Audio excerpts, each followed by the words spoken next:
We're alive. Manso, your timing is impeccable. Yeah. Story of my life. Oh my God. Okay. Hi, everybody. I'm super excited to have you on. I'm not going to lie. We've met some time ago, I think half a year ago or so. And Right? in Glilot, right? Yeah. In that exhibition that they had. Yeah. And I'm so happy to see how your channel is growing. You have so much to say and share. You also have an actual IDF combat, ground kind of knowledge, which is super interesting to me. And obviously, and I also have this another aspect where you are Druze, right? So you're an Arab Druze. You are a minority inside of a minority inside, a minority in a minority in a minority in a minority in a. I'm like the babushka of the minorities. You open Exactly. one Yes. so You're like in a minority inside the Arab society, which is a minority inside the Israeli society, which is a minority inside the Arab society that is surrounding it. It's like a very interesting enclave. So you have a very interesting perspective in that sense. And right now there are so many things happening in the Middle East when it comes to the Druze society. So that's something I would love to talk about as well. Yeah, we somehow got in the news lately. Yeah, somebody. All right. Okay. Let's start with that. How is it from this being a part of like in Israel, Druze are very famous, but I think worldwide not so much. No. So how did it feel to have your group suddenly in the spotlight? Well, it was a very unfortunate timing to put us in the spotlight because it's a war, and a lot of times, the best of the worst and the best of mankind comes in war. And I think the Druze are very brave. They're very loyal, and a lot of them came to the news because of the sacrifices they made from the beginning of the war. Where suddenly you saw from Salman all the way to other officers and combat soldiers who just died defending the Jewish communities. And also it became very important for a lot of the Druze in the world to show how good are the Jews with us and how much we appreciate them and how much the world is lying about the Jews when they're saying the Jews are apartheid, when they're saying all kind of stuff. So the Druze were a very good example just to debuff this lie. But I think the biggest, saddest event that brought the Druze to the news was the death in Majd al-Shams of the Druze kids, which later on ignited, kind of was the straw that broke the camel's back, but it ignited the war with Lebanon, and later on led to the fall of Syria. So you can see like a direct line of how all of these things happened because of the death of these kids. Mm-hmm. And that's when many people started hearing about the Druze. And that was very sad for me that these were the events that brought us to the media. And later on, when the Druze asked to be taken by Israel, the Syrian Druze, that also again put the Druze on the map. But in some ways, I'm kind of happy that these are the things that are, kind of the world is noticing. Oh, there's a Druze there rather than George Clooney's wife or all kind of like nonsense where Druze. She's Druze? Yeah, she's Druze. Really? And she but hates. She's an awful person. Yeah. She's a. She's Lebanese Druze? What is that? A Lebanese Druze? I think. Is she a communist? I think I heard there is a problem with communism. Like you have self-hating Jews. Mm-hmm. So you have kind of self-destructive or self-hating Druze, which cannot notice who's their ally and who has been oppressing them for the last 1,000 years under their nose. And also, a lot of the Druze outside of Israel, you have to understand, they grew up under the doctrination of radical regimes, Syria or Lebanon or etc. And many times it's a bit harder to get out of that bubble. You know, you've been taught all your life that every problem on the face of this earth is because of the Jews. Every problem is because, you know, every war is because of the Jews, every unfortunate event because of the Jews, and then they start believing that anti-Semitism. And although it kind of it's harder for it to reach the Druze because in general they're a very tolerant, accepting group, but you'll have bad apples here and there that will just fall into that narrative of being useful idiots on steroids like she is. Yeah.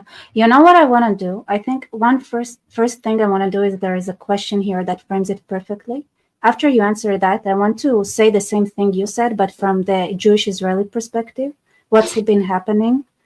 And also ask again in the like another question on the international level. And then I think if it's okay with you, let's talk more about your inner knowledge, both from the Druze community, what's going on in Syria and Lebanon, and when it comes to the army, if you're cool with that. Yeah. So I think it is super important to start with this question that need his share. And by the way, I think he's at where he's at. I think it's like 4 a.m. So he's been waiting to be here to see this live. Is he from India? I think. Are you from India? Kumar. And the question is Druze ethnicity, religion, or linguistic group? So who are the Druze? What is it? Druze will be ethnicity and religion. They're very similar to the Jews. In many aspects, actually. And I think that's one of the reasons I was sitting with a Jewish friend not long ago, and with a rabbi, actually. I was invited here in Germany to speak at a local synagogue.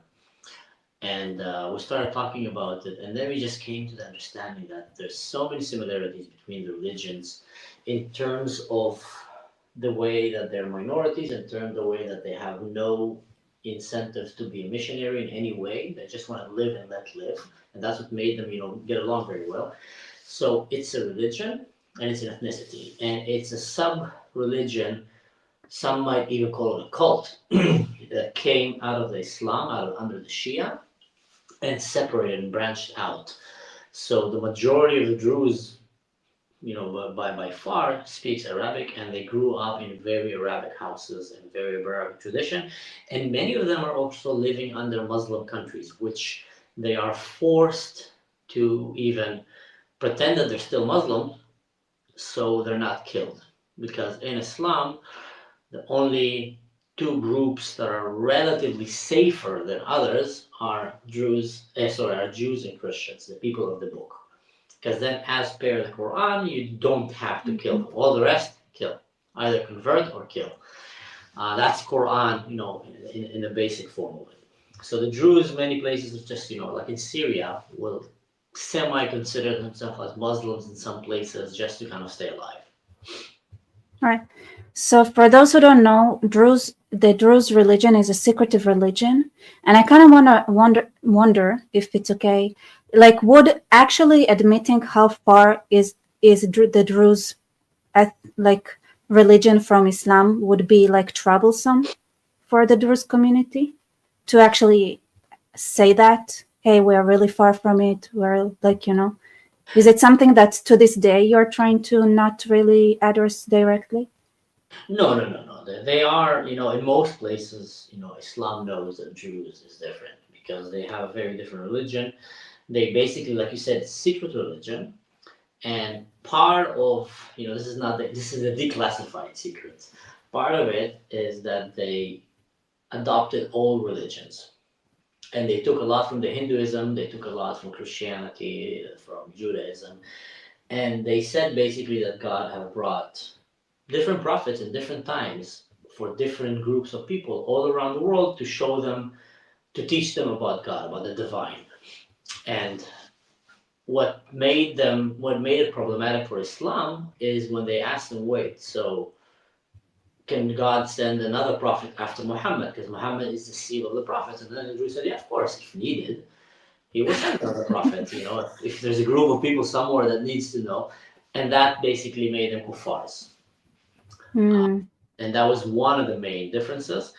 They see themselves as agreeing with all religions. So if you come as a Jewish person to a Druze village, they'll be excited to sit with you and actually hear about your religion because they'll say, we believe in it too.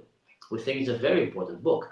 Same with Christians. Same with someone that came from the Far East, and etc., because they see that there is wisdom in every form of life, and they're actually hungry and very hospitable, welcoming, especially before the internet time. When the first Hare Krishna came to Israel, they rented my parents' house in the village, and they were, dressed in this oranges kind of kung fu outfits that you can imagine in the movies or I don't know what. And we were so fascinated. Everybody in the village was going to like hear what they have to say and excited to see them, very welcoming. So there's a lot of similarities to Islam, but it's much more peaceful and tolerant and accepting, and have no incentive in also converting you, which plays a big role. Amazing. So, okay, I'm gonna now say your story, but from my Jewish perspective, right? My Israeli Jewish perspective. So here's what happened. Before October 7th, the Druze were known to be extremely loyal and very, very much of the Israeli mosaic of people. Mm-hmm. And but at the same time, there was also among some youngsters, at least from what I've heard, there was this strong sense that of Arabism, of being part of the Arab fabric, right? Which is also associated with people that we don't get along with that much. And when October 7th, and also there was another thing that was with the laws in Israel and things like that, that was like that there, it seems like there was a wedge that what might have been happening between the Druze society and the Jewish society. And this is something that you can say, like, if you actually look at the 6th of October, you cannot find two different opinions in Israel that manage to get along with each other in any way, shape, or form. Would it be like how religious you are, how like at the specific, like it would be like, what's your family name? This is how broken down we were. And it was awful. And on October 7th, the Druze had proven themselves to be heroes, real heroes, running into the fire, being such an inspiration. Like, and it came to the money time, they showed up, they were there. You know how it is, like you judge a person if they're there when it's hard, and the Druze were first to come, and they were there, and they showed up in the army and everywhere. And in Hasbara, which is something that I don't do that much, but wherever it was needed, talking in Arabic to the Arab world, having this conversation, something that is more easier to those who come from an Arab society to do. Mm-hmm. And that was the moment where really it was like, okay, that's a blood covenant moment where it's like, we're together, we can trust you 100%, and that's the feeling. And interestingly enough, so the Druze, who are obviously, everybody in Israel knows who they are, became famous for we're together after October 7th. That's the feeling in Israel, at least as an Israeli person. But I actually kind of wonder, first of all, if you want to comment on that. I agree, and I think some people in Israel already were very close to the Jews, and they knew that before. And others, especially in some younger generations, because if you're living in a city, he's living in a village, you might meet in the army, but sometimes, after that, unless you have these, so you might kind of not be aware, and sometimes you won't even see the difference between the Druze or any other Arab group in Israel. And that war have definitely brought it back to the spotlight of how loyal the Jews are to this country and how important is the friendship between the Druze and the Jews. I was sitting in a bar here in Germany with some friends, and they were asking me, why did you want to go back in October 7th to defend your country? Are you crazy? Why would you want to go fight? I would never fight for my country. That was some of my friends said. Good friends, by the way. They just live in a different reality. And Then I came and told him, you need to understand, most people in Israel, and that includes the Druze, did not go on October 7 because they went to fight for some political party. They didn't say, I'm going to go fight for Bibi, or I'm going to go fight for Gantz, or, anyone that was in the government, or for Lieberman. They went because there was a woman stuck in a house crying for help, holding the door with her babies in her arm, and her husband is shot. They went because there was a whole Holocaust survivor that was stuck in a room, and they were trying to burn her alive, these savages. And they went to rescue these people. They went to rescue their own nation, their own people. And that's how the Druze saw it in that day. They didn't see it just, Hamas is trying to kill only the Jews, we stay out of it. No, they said Hamas is coming to kill the Israelis, my Jewish brothers, my Christian brother, my Muslim brothers, and we're going to go and we're going to defend them. And that's where they went. And that did, like you said, for a small group that is a minority among the babushkas of minorities. That babushka, you call it, or matrishka? How do you call this? Matryoshka is a, we say, Okay, matrishka, yeah. in So Russian. they have shown, their importance and value in the Israeli psifas, kind of. So I hope that answers the question. Yeah, 1%. Okay, so my other question is, how outside of Israel, you say you're now in Germany. Yeah. Before everything that was happening in this area, did anyone know about the Druze or other minorities? I unfortunately feel like it's the Yazidi story, which I don't want to nobody knew who the Yazidis were until it was a very unfortunate story, and I really am interested. No, most people that I usually would not start a conversation in a bar telling that I'm Druze. Most people don't know what it is. Many will confuse me and think that I'm talking about Druids.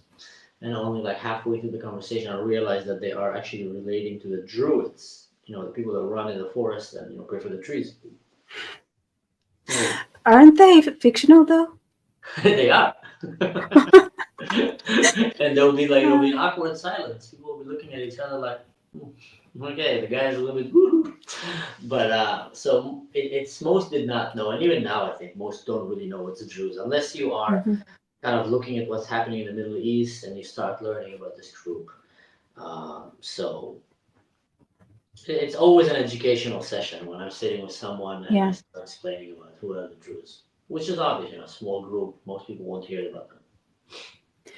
Okay, I feel like I can relate to what you're saying because I have exactly one time where something similar happened to me, where I was in London, and we had the waiter, and he was like, "Okay, where are you from?" And I was like, "I'm from Israel." And he said, "Where is that? I don't know this place." And I said, "Well, this is where Jesus is from." And he's like, "Who's Jesus?" Oh wow! And I was in London. In London. I was so shocked. He didn't know who Jesus was. Was he like and I was like on a cross and everything, like the one who got crucified. Like he had no idea. I was like, I don't know. Was he an immigrant in London, or is he like a local? No, Londonish. And my friend who was local, she was like, shut up. He's Yeah. I was like, I was so shocked. She was like, this is impolite. You are being impolite. Like with how shocked you are. Yeah, I think like the symbol of the religion in England, but yeah. Yeah. Younger generations in Europe are in general detaching themselves a lot from the history of Europe and the history of Christianity and the identity of Christianity. And it is in many ways related to the problem that we're seeing now in Europe. I mean, many of them would not like to hear that. But one of the problems that it's so easy to overrun Europe and take it now. I mean, look what's happening in England. That was an empire. Great Britain was, the big empire that ruled the seas and, went and colonized the world basically, and was a very respected, feared, mighty empire, who was one of the leading countries in stopping Nazism from taking everyone and stopping this Muslim invasion from taking a Western life. Because if the Muslims would have had their way, when they went and tried to conquer Europe, me and you would not be sitting talking right now. You know, you would not be sitting in a computer right now. You will be having a hijab, and you will be, you know, in a house, and you will not be allowed to leave unless your husband lets you live. So a lot of that was thanks to England. But now what happened is they abandoned completely their identity. They started believing that they're the bad guys, and that's many people in Europe.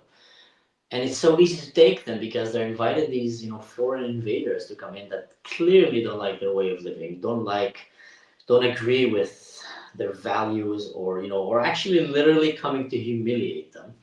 And they're just putting a red carpet and letting him in. And I mean, I'm not surprised he doesn't know who Jesus is. You know, they probably don't even know a lot of things about their ancestors who bravely fought to preserve the way of life that we have in Europe right now, and they're just kind of giving it away. So if that's the case in the UK and what's hearing right now in the UK, I don't want to open that. I think that's not the topic for now, unless you want. But it's just, I'm not. No. All right. I'm gonna start with a very general question, which gonna just take it to whatever direction you think. Okay. There is this feeling I've gotten where talking to people outside of Israel who don't know much about the army, where they feel like it's easy, right?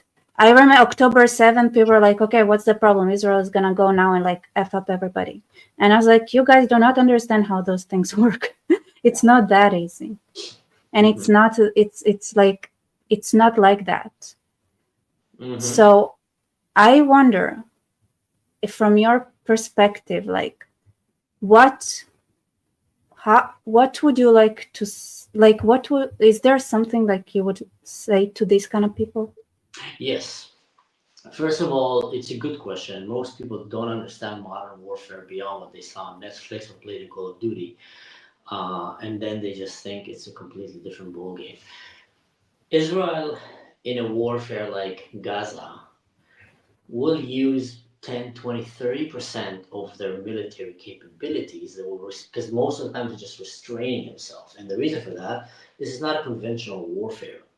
We saw what happened with Hezbollah, which is like 100 times stronger than Hamas. Israel basically dismantled them in a week because there were no hostages there. There were no kidnapped men, women, and children that were being held under the ground. And Hezbollah didn't have enough time like Hamas to put his entire Lebanon as human shield. They tried, they had a plan for it, but Israel caught them by surprise, bringing all the elements of Israel to play. That's why I say one-on-one, the Israeli army will basically defeat, I think, any army in the world. I'm talking one-on-one. You bring your best 100, I bring my best 100 with all the capabilities. They will probably defeat any army in the world. Because it's not just you bring the SAS Delta Force and let's do a shooting competition. You have the Mossad, you have the Shabak, you have the resilience of the people of Israel. You have the Air Force. You have so many elements that come together that in Israel they just work perfectly into a well-oiled, deadly war machine, that anyone who comes and tries to harm Israel will feel the might and the wrath of Israel in all of the aspects, from every direction possible. They won't even know what hit them before it's too late. The problem with Hamas, and you nailed it, that it's not the kind of war Israel's going to destroy them. Israel could have destroyed them in 2 days, made the whole place glass. Definitely have the capabilities to do that. But Israel was pushed to fight a hell of a warfare while trying to maintain their humanitarian values to the highest standard, which they did, by the way, having the civilian death compared to terrorist death casualties the lowest ever recorded in the history of warfare, ever. And that is even after Hamas has been trying and to say that every death is a civilian death, and named every girl Muhammad and every old lady that died, named her Muhammad as well, and tried to make it look like they were combatant. One of the challenges when it comes, now we're going zooming in, one of the challenges of the warfare in Gaza, because you don't want to go and destroy every house and kill everything that you see, because you have hostages, you have civilians, is that the enemy is fighting in the most cowardice way, which is effective.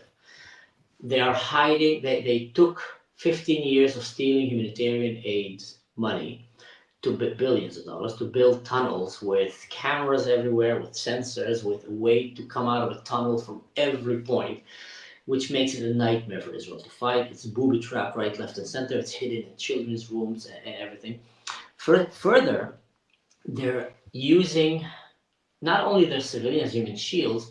The way they fight is they come out, they shoot, and they come back, or they put an IED. Yesterday, there were 5 soldiers who died from the Syria Lebanon, and it was published today. And I just heard about it today. One of them, Aviel Weissman, he is the son of a dear friend of mine, and I just heard about it today, and it was very tragic. I don't know enough about what happened there yet, but from the way it seems like it was probably some kind of IED ambush or an RPG shot on a vehicle, and that is most of the Israeli casualties in that war.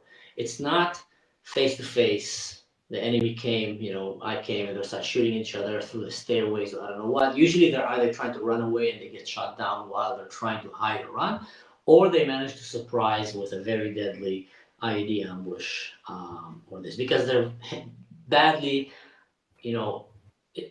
underpowered, undertrained.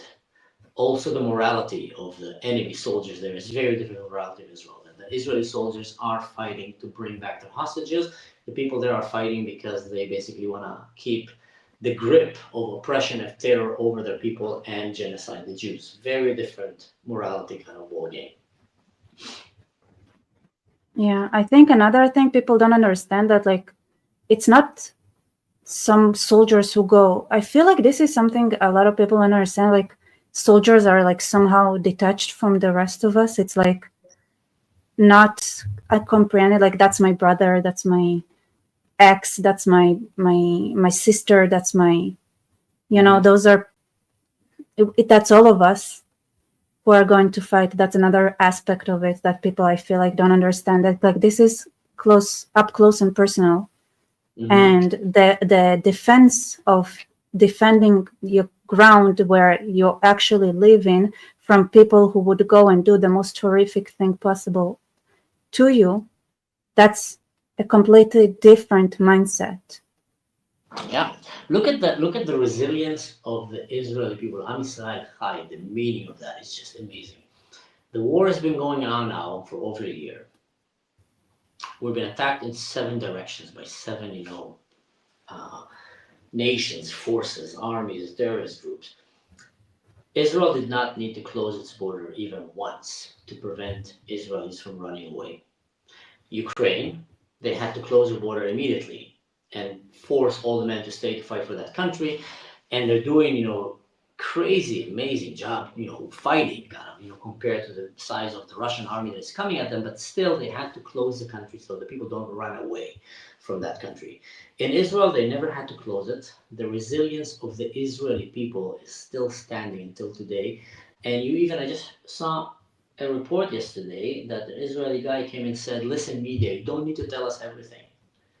Please, if there's any deal happening to bring back the hostages, keep us in the dark. We're here because the entire nation of Israel is here standing behind the army, behind the people, and they see it as a joint mission together. And that's one of the reasons, I think, that you have way less PTSD in the Israeli army compared to other armies, and etc. Because it's not like one day you're sitting in a farm and chasing butterflies, and then the next day you're in Afghanistan, things are exploding around you, and you have no idea what's going on here. Every person in Israel knows the sacrifice of war, know the reason why we go to war, know the reasons why our soldiers are there, because his brother was a soldier, her boyfriend was a soldier, she was a soldier, her parents were, and they understand the sacrifice needed. And that's part of the strength of Israel, the resilience of the people. Literally, no one is even close to be broken from the people that I know. Okay. To this moment, because who knows what's going to be in the next minute. What was your favorite operation and why? The favorite operation? Wow. I think in the beginning was, by far the operation of the Imam in Nusriyat when they went to rescue the hostages. I would say that was top. After that came the pagers, and then came the Shaldak operation. And I'm a military guy. I come from the Special Forces, so I'm very kind of interested in how these operations go and what's going on in them. So can you explain like what made them special? And also, I kind of want to hear your own stories. I just don't know what to ask. So No, too you can much. ask So everything. I mean, most thing I'll probably tell you. I can't tell you. 1 second, but you can that's ask it. exactly why. I was like,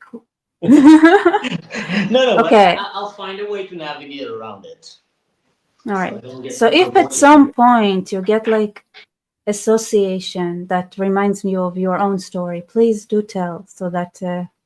Mhm. So, what made that operation very, very interesting in my eyes in Syria is you need to understand that it's very difficult to enter Gaza as a non-Gazan.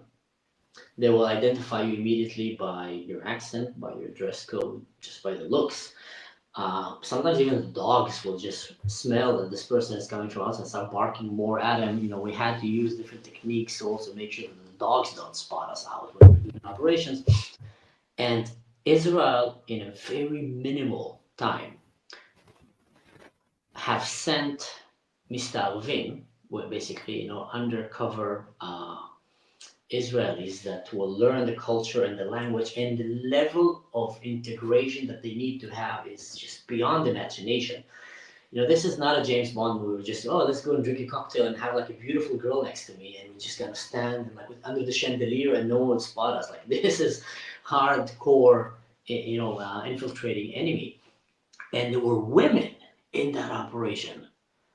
I mean, the level of badass women that Israel have is just insane. I don't know how are the feminists not seeing that this is where they should be putting their money. So they sent women and men that went and pretended to be Gazans and started living and collecting information and hunting down these terrorists that have been hijacking our citizens. And for several weeks, they collected the information, and then they basically gave all the information that they need to be to the Yamam, which came in also Mistalovim, and went in and just in a combined operation, two different places, went and rescued the hostages, took down the terrorists, and then heavily under fire evacuated everybody. And what happened is when all the camps started coming at Israel, because at this unit, because there's not a lot of innocent people in these part of the world, and that's what people kind of like hate to hear, and like to ignore. Most of the civilians there supported Hamas. If you look at the Holocaust, we hear enough stories of Germans and other places, Christians, that actually helped hide the Jews. We're not hearing a single story of a Gazan that tried to hide a Jew. Not a single one of a Gazan that tried to rescue. Not a single one.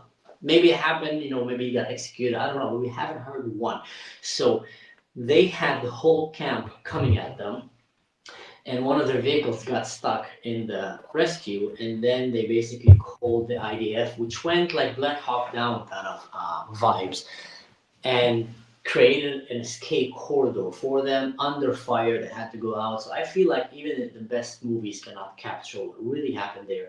The level of bravery that these soldiers had to have, because this is probably the closest that Israel ever had to a suicide mission. Sending soldiers to a suicide mission, that one was probably the closest that they had, even more than the Shaddad operation deep in Syria. There, that was just all hell went loose, and they went and went out with one casualty only, and brought the hostages all alive. I also want to point out there aren't many tourists in Gaza. So if you go to a place like Damascus, for example, they might look at you like confused, but they'll be like, oh, I bet he came from some remote place wherever. Yeah. Like they wouldn't necessarily know this is what it's like when you are living in a place where there is actually like people come from a distance. My guess is like the Gaza Strip ain't like that, and definitely not during this time when it's war. I kind of wonder, you as an Arab Druze, right? How fast would Gazans realize that you are not just not just not a Gazan, but also a Druze? Do you think? If I will just go right now unprepared, just decide Right. for my backpack and go there, Mm-hmm. 2 minutes, literally Minutes. couple minutes. If I'm going during the day, if I'm going to the night, might be a few hours. Because the first moment someone will talk to me, they're very suspicious. In this part of the world, Like you said, there's no Hmm. tourism, and they think that every stone belongs to the Mossad. They think that every dolphin that they catch on the sea is a Mossad agent. And I don't know what.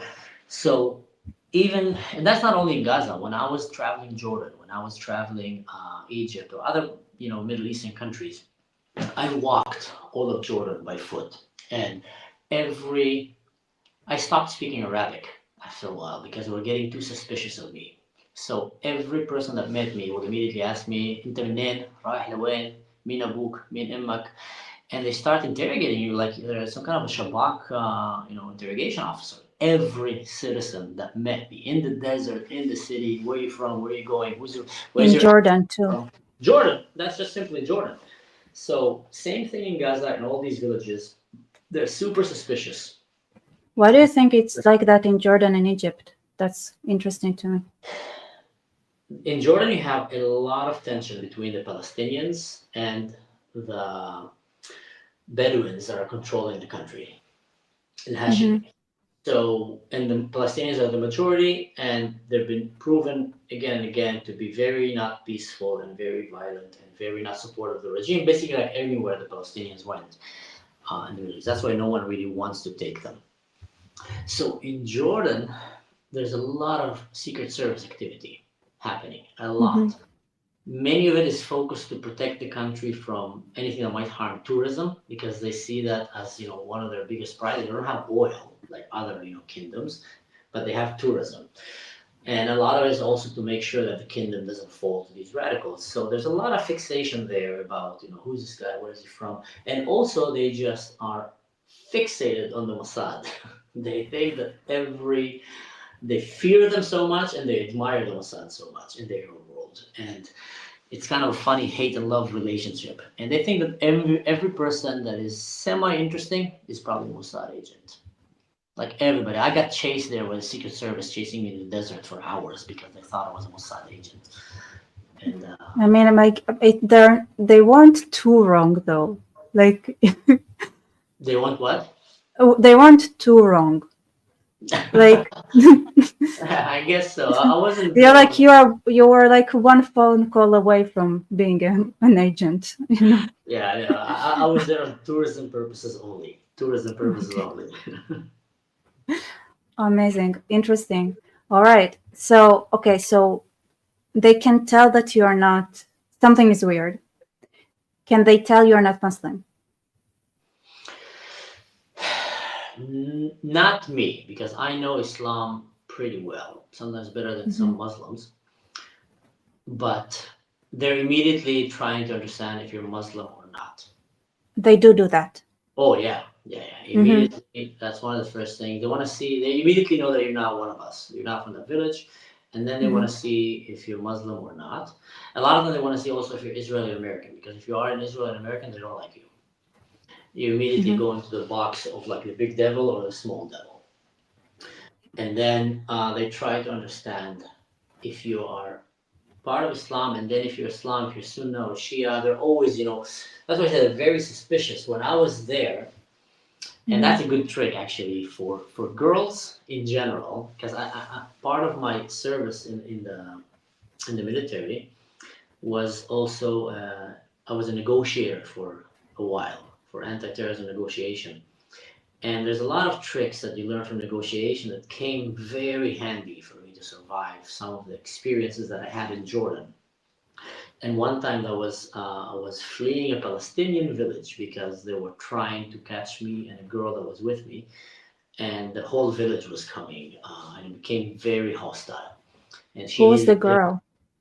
she was a Dutch tourist that I Oh, met in okay. the desert hiking, and she got No, sick. because if she was local, I understand why they were all against you, but like No, actually, it's Dutch. worse. Just she wasn't local because she was Dutch. She was blonde. She was tall, and she Oh, was oh, getting oh. So it's a way. different kind of chasing. Okay. Yeah, yeah. We were getting way too much attention to her, and she got All really right. sick and dehydrated. And I had to rescue her from the desert. And a one-day short trip became a four-day survival trip.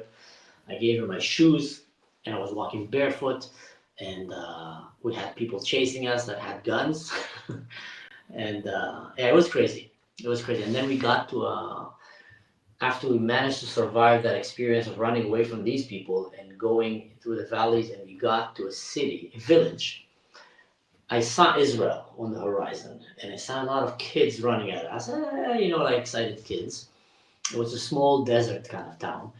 And just out of interest, I already deleted every Hebrew that I had on my phone, every application. I resetted my phone completely because I knew what's going to happen next.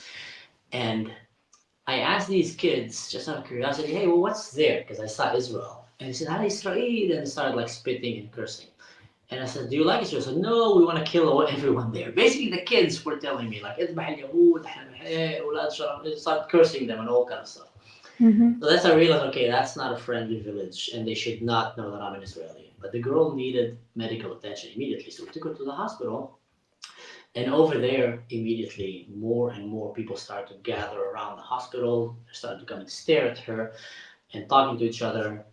Every second person started coming interrogating me, asking me to see my phone, asking to see my contacts, asking where's my accent from. And then the police came, started interrogating us, and then I feel like we have to get out of here quickly. So we made some like diversion tricks, and we got out of the village and to the highway, hitchhiking. A truck driver comes pick us up and start taking us to the border with Eilat, going to Aqaba. That truck driver was also a radical Palestinian, and he started talking to me and asking me a lot of questions, who I am, where I'm from, etc. And that's what I'm saying, a good trick. A lot of time when you're stuck in the situation and you feel like someone is asking you a lot of questions, and at one point or another you're probably gonna say something wrong, and then everything gonna explode. Your cover is gonna be blown up. You're trying to hide your identity as a Jew, which unfortunately is happening more and more now around the world. People need to hide their identity as a Jew. In Europe, it's becoming unsafe. So what you should do is, instead of just being reactive, answering questions all the time, start asking them questions. And what I did is kind of yawned and I said, you know, I'm trying to connect to my Muslim roots and I want to learn more about Islam. My parents didn't teach me a lot about it, and I feel like, somewhere along the road I was Muslim. Can you tell me more about that? And he just bloomed and he started talking for hours nonstop about what it means to be a Muslim, and if I will convert now, I can go and I will have so much power in me with the Prophet Muhammad, and I'll be willing to go and just, sacrifice my life and jihad and, kill myself and kill everybody around me. It was just like literally trying to recruit me to become a suicide bomber. And then he even said, oh, there's a mosque here, we can go and pray together, and then you are willing to give your life to Allah, shaheed, which is to be a Where did martyr. they want to send you? Well, didn't get to that level. I was kind of, let's calm down with the shaheed talks. I just want to learn more about You are not ready yet. You're attached, still attached. No, yeah, I'm not there yet. Yes. But my point is that gave me, when someone else is talking, it gives you time to think about your next answer, your next approach to things. But when you're always talking, you don't have a lot of time to be prepared. And I feel like a lot of time with women, if you're in an uncomfortable situation with other men and they're trying to get some stuff from you, let them talk. That will give you some time to figure out an escape kind of plan. Mm. So yeah. I forgot what Yeah, the no, question. I have a very weird instinct when it comes to that. So, interesting. It's interesting to me how much, what's, I think a lot of times it's overlooked, how much you can learn from civic interactions, from walking around and communicating. Like this, trying to understand where you're from, what's your religion, what sect of religion you're at. Like always, it's interesting to me. And it's like this reaction to women. Mm-hmm. It's Actually, such a... Mhm. you mentioned that I was invited to speak at a local synagogue on Friday here in my town, and I went there, and it was a beautiful experience. It was an Orthodox Jewish synagogue, and they had all the members and the students, and we had like a dinner together. And I told the rabbi that I've learned every time that I interact with Jewish groups, especially religious groups, I learned something new. I learned some new, unique wisdom, ancient wisdom that they bring to the table. And there was a funny one. The rabbi did not expect so many people to come. on that Friday. So there were way too many people than he expected. So they didn't have enough wine for the kiddush. So he didn't know that when he told them in the beginning, okay, we have a tradition here that when you wash your hands, when in nitilat yadayim, when you dip your hands in the water for the prayer, until we break the bread, we're all silent, which is a beautiful tradition to have. But what happened is, after they washed their hands, then the wife came and told them we don't have wine. So she had to run outside and get some wine, and that took a lot of time. So people were sitting there, and just suddenly, one guy started singing. Without words, just like, and then another voice joined him, and another, and they just started singing a beautiful harmony. And when the rabbi came and I said, you know what you learn here is that a lot of these Jewish groups, they're very good in dealing with awkward situations. And that's also a small wisdom trick that you get because you're always encouraged to be together. You're always encouraged to meet in social events. So you have witnessed several times awkward situations like that where someone was planning something and didn't completely work, but you don't want him to feel, uncomfortable. So let's break the ice. Let's start singing.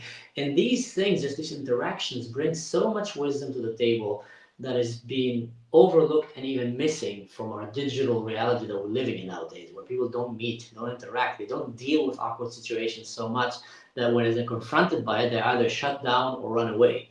There, they just made it a happy moment. And I said, there's so many blessings just in being in that part of this community and having this shishi and the Shabbat dinners and etc. So that was beautiful. Yeah, let's go back to the Arabs. Actually, I in the thumbnail, I put Arabism and Islam because I also am interested. A lot of times we talk about Islam, but not so much about Arabism. And the reason I say that is because I feel like this is also part of the Middle East. And I let me, you know what, before I bring my own agenda, did you ever just stop and think about Arabism outside of Islam? Probably thought about it in many different aspects. What do you mean when you say Arabism? What comes to your mind? So to me, there are two versions of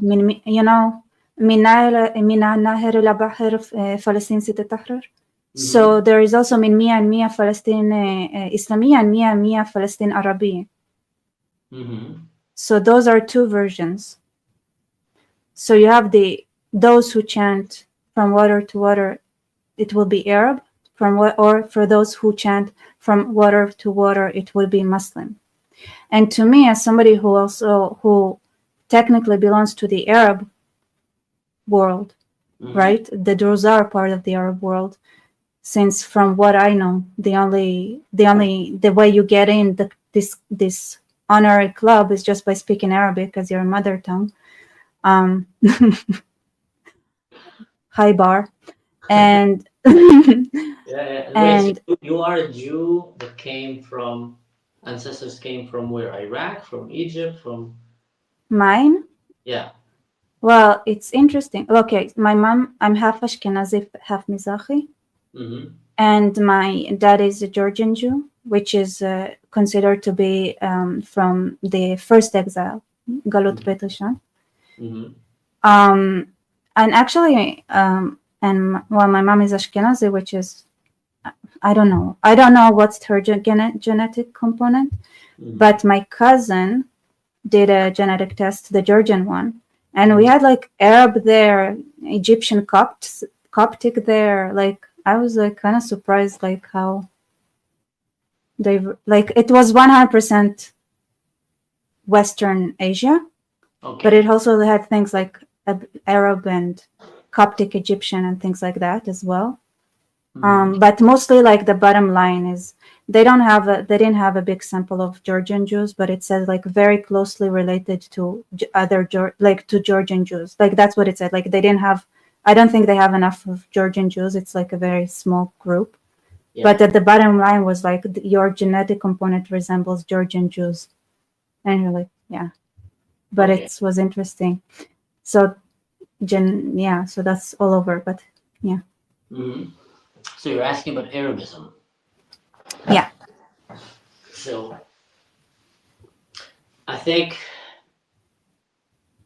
not all Muslims are Arabs, and obviously Mm-hmm. not all Arabs are Muslims. You have people that came from the area of Saudi Arabia, from the area of the Arab world. You have Christians, you have Jews who came from that, background, and you can see they all look very much alike, and they have a lot of similar traditions when it comes to food, spices, and family traditions and etc. I feel like it's there is a big difference between the groups inside of the Arab world. There's a huge difference between the Muslims and between the Christians and the Druze and the Jews and etc. And when you hear from the river to the sea, that is by far driven by Muslims. Right. You won't hear a lot of other Arabs calling for the river to the sea. Now, under the Muslim regime, you will have Arab Christians that are living there, um, that are adapting some of their Arab nationalism or the Palestinian nationalism, kind of this made up nationalism. And you will hear them also maybe chanting, from the river to the sea, or just falling for these slogans. So that might be the place that you might have heard that. I haven't heard that too much, to be honest. They try, most minorities under Islam, they just learn to adapt out of fear, Mm-hmm. not of oppression. That's literally the only reason. Because as proper Islam, there's no place for non-Muslims under unless they're Jews or Christians, and then they need to live under very strict rules of taxation and humiliation, kind of, citizens class D or Z. So some of them will just adapt different kind of aspects to it, but if given the chance, unless they're just young and stupid, but if they're given the chance, they will choose. That's why many of them are fleeing to Europe. That's why many of them want to come to Israel. Why do you think they want to leave?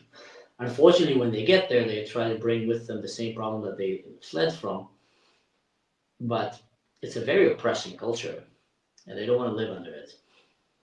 So that's, I think, Arabism might be, unless you have a more focused kind of, thing that you wanted to know about. So historically speaking, there was a period when they tried to replace Arabism, as in Arabizing the area instead of using Islam, and a lot of Christian Arabs were pushing that agenda. You have what's his name, like the one that fled from Israel to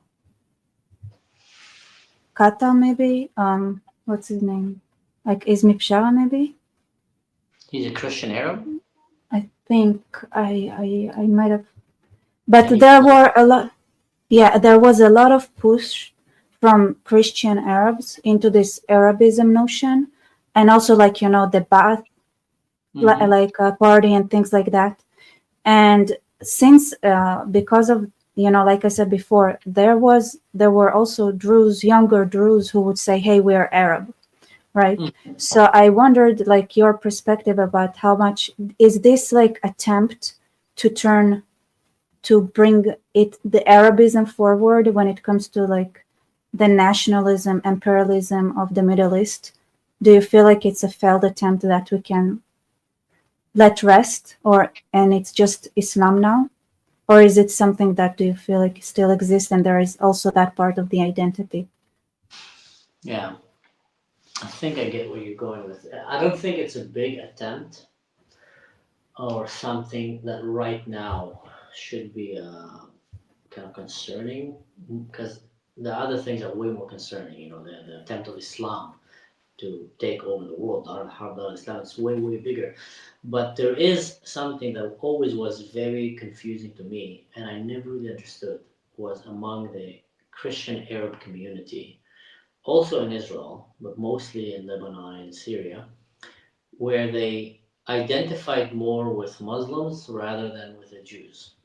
And for me, I would always, come because I've read the Bible, I've read the Old Testament, the New Testament several times, and I love these books. And I came and I said, guys, every aspect of your religion or your theology bring you closer with the Jews. Every aspect.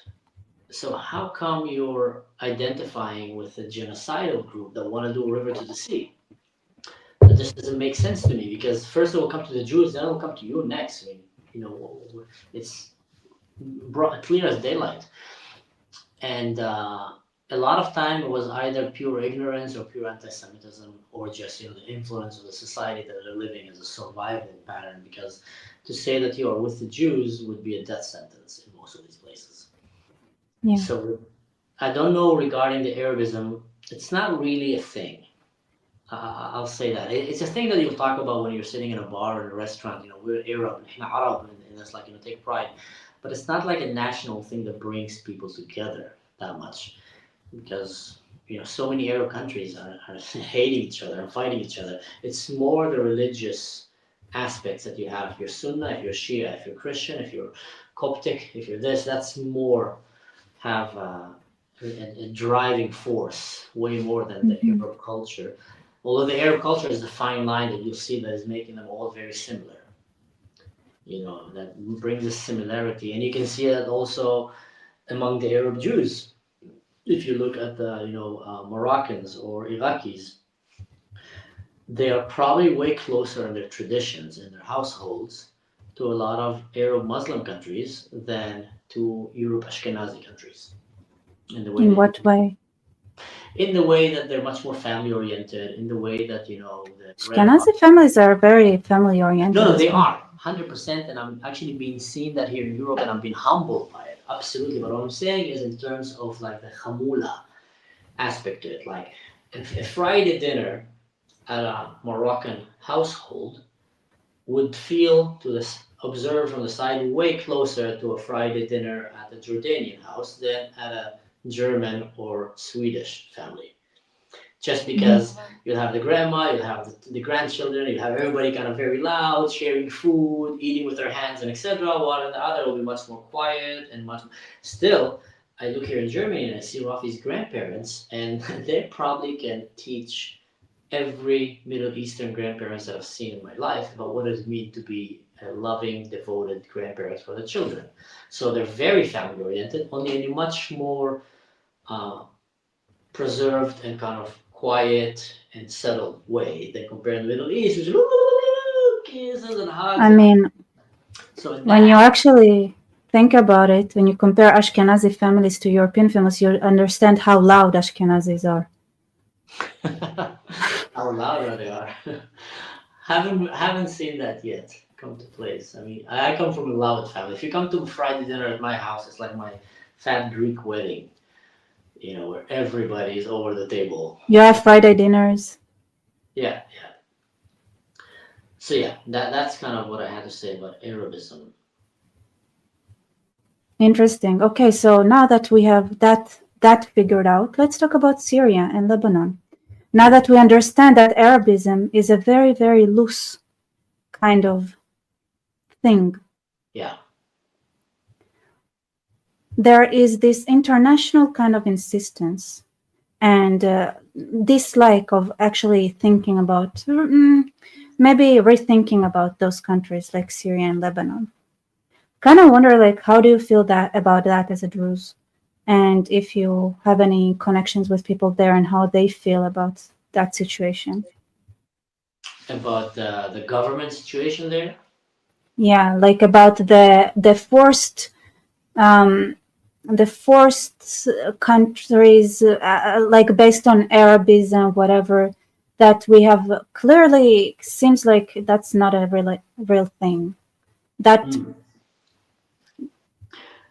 Yes, I do have relatives from my family in both sides, and I also talk to a lot of non-Druze people. They keep their identity hidden for Mhm. obvious reasons. But since I started making my videos and explaining about Syria and etc., many Syrians have reached out to me, either saying thank you or just giving me kind of more information about what's happening.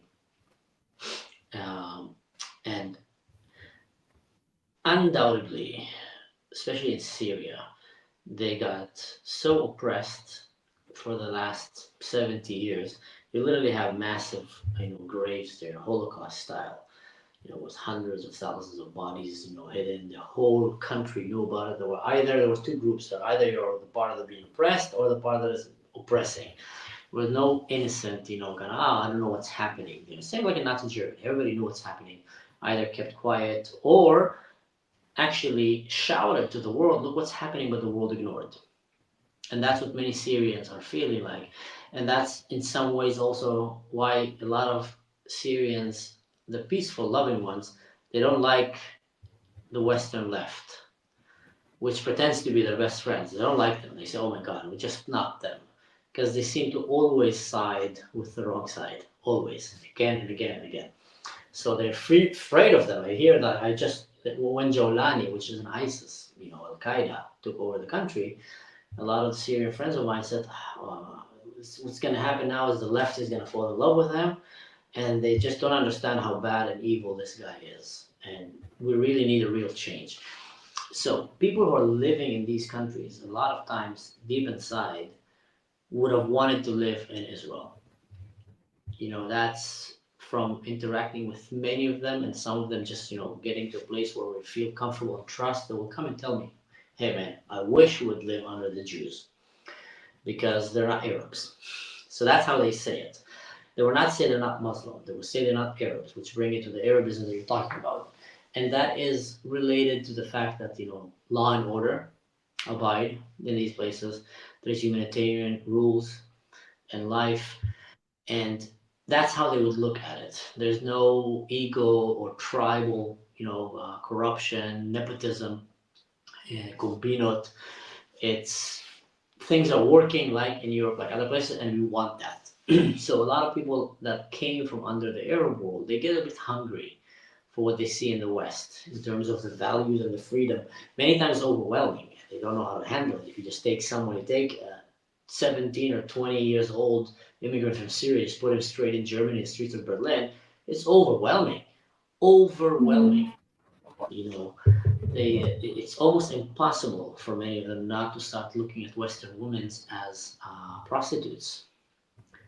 When I was about to be kidnapped in Jordan, and I was there with later on to be the mother of my child, but we're not married. And immediately I told her, listen, they're gonna come right now, they're gonna kidnap us. Because we saw them coming. And I told her, and she wanted to run. I said, don't run, they're gonna shoot us. And I told her, give me a name of a German international news company. And she gave me, I said, okay, you are a journalist for them. You are a Christian journalist for them. I am your husband. I am not your boyfriend.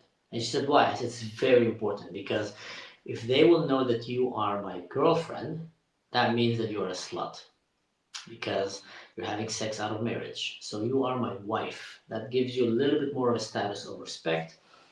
I am not an Israeli, I told her. Don't say I'm an Israeli. And I built like a cover story for us quickly before we got kidnapped by later on to be found the Secret Service, but they were dressed like ISIS, basically, Al Qaeda. So a lot of the Arabs, when they break free out of the boundaries of Arabism and they go into the Western civilization, there's a lot of aspects that are just overwhelmed. The freedom to be what you want, the way that women are empowered, it just kind of shoots them. One of my favorite pictures was when Israel now went into Syria to take over, the border to protect from an October 7 coming from these Al Qaeda guys. There were pictures of a female Israeli soldier taking, hugging some young children. And just to imagine what was going in these kids' brain. They probably never seen a woman without a hijab. They probably rarely ever saw a woman walking outside the house without the permission of the man that allowed her to walk maybe to the river to bring some water from the well or shopping to buy some eggs. So they're seeing a woman that is coming in a superior army, military force that has just crushed the entire resistance in the Middle East. Every army that came on them was destroyed. Superior technological force is coming, and in that group that is completely different ideology than them, they also have women that are super empowered. Like a woman is the commander of that unit, and just that plays with her brain so much. How is this even possible? We're told that women are weaker than men, that they should be kept in the kitchen, that they should be stay as either at best mother, at worst incubator for a man to have sex as much as you want and have children, and then they come in to see this. So that a lot of time it's just kind of messing up their mind when it comes to that. So the Arab culture is very oppressive, unfortunately, and doesn't tolerate a lot of creativity, and people tend to want to escape it. But when they escape it, many of them bring the baggage with them. It's interesting to me. How important do you feel like women empowerment is for a society? Women in parliament?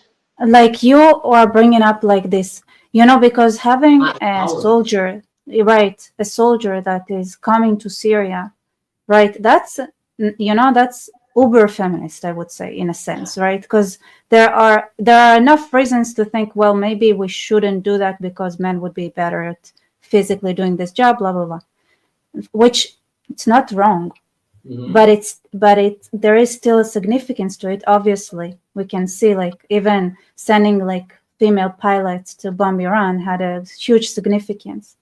But Yeah. I kind of wonder, how much do you think it's something that is critical to society? I think it's critical if you want to move with Western civilization forward and not backward. Part of the progress of Western civilization is to give rights to all humans and to make it, comfortable not only for you because you're rich or because you're part of a royalty family, but for everyone. They have equal rights, and that includes women, children, and any form of beliefs and faith. And I think what we're seeing with Israel is, like you said, is like extremely feminist on steroids, because our enemies are the most misogynist, are the most, oppressing towards women on the planet. This is radical Islam on the planet, and they're getting their ass kicked by women. Iran had female fighter pilots that went and bombed with the Houthis. The same, in Lebanon, Syria, Hezbollah. There's probably so many Hezbollah terrorists that got eliminated by Israeli Apache pilots or helicopters, or even, drone operators that were females. So it shows you one country oppress women so much, and one country lift them up that they are, capable to go shoulder to shoulder with some of the things that men are doing, even to defend their country. And we look at October 7th, there were stories of mothers who went and fought off tens of terrorists by themselves. Some lived and some died in the process to defend their children. So obviously, women have a very crucial role in defending their country. I would say it's extremely important, and the Arab world should follow suit and start realizing that women should not be just pushed to be in the kitchen and pushed to be silent and quiet. Obviously, you have the balance that you want to bring to it. Like, I feel like in the Western world, they kind of forgot that balance, and it's biting them in the ass. Sorry for my language. When you tell a society that the best thing that a woman can do in her life is her career, she might wake up one day at the age of 40 or 45 and realize, oh, I don't have a partner, I don't have children, I can't have children anymore. And it gets lonely up there. And then she, like, age of 50 comes, 55, and then she's looking back and like, oh, if maybe I would have invested in finding a partner at the age of 20, I would have been right now a mother or a grandmother, even with like a happy kind of family circle. So there is the balance you want to find. Women and men are not the same. Mhm. There's literally differences, but it doesn't mean that you should oppress women and keep them out, because that will take your society backwards. The more you give them freedom to express and bring up, because Israel is not doing that like in America. Israel is not putting female fighters in special forces and in fighter jets because it's woke. In America, they do it because it's woke, and that comes back at them. In Israel, they're doing it because they're just bloody good. I know some girls that I used to be the counselor when they were in the youth groups that are fighter pilots, and they were just brilliant. When we used to do a lot of these activities when they were 16 or 15, team activities with boys and girls in the swimming pool or in the forest to capture the flag, they were just many times better than the boys. They were smarter, they were more cunning in their understanding. And obviously, if they go arm wrestling, most boys will defeat them, but that's not the case. So in Israel, they found the right system to implement for women to find their skills that they can be just literally good enough for the job in the intelligence, in the Air Force, in the Navy, and in some aspects also in the infantry. And I feel like this is extremely important, and Israel is leading in that aspect. Just the same like Israel had, female prime minister when the world was still, kind of super, macho backwards. Golda Meir was, the biggest badass in the government. So Israel is Still the leading. most quoted person, I think. Most, I most think what? she's the most quoted prime minister. Yeah, she I was. think everybody quotes her. They used to say that the only person with balls in the government was Golda Meir. Yeah, yep, 100%. Interesting. I kind of want to go through a couple of chats here. First of all, Larry, thank you so for your support. Two of my best I'm from America. God bless you both. Love having Mossad in Germany, lol. Shh, don't tell anyone. My kid is The gonna. new Brazanj collapse. Hello, I'm trying to document myself on my people's diaspora in the Near East and North Africa. Arabs did some bad stuff to them. Slave trade. Yeah. Mm-hmm. Slave Well, trade is big in the Arab world. Big. it still is. Mm-hmm.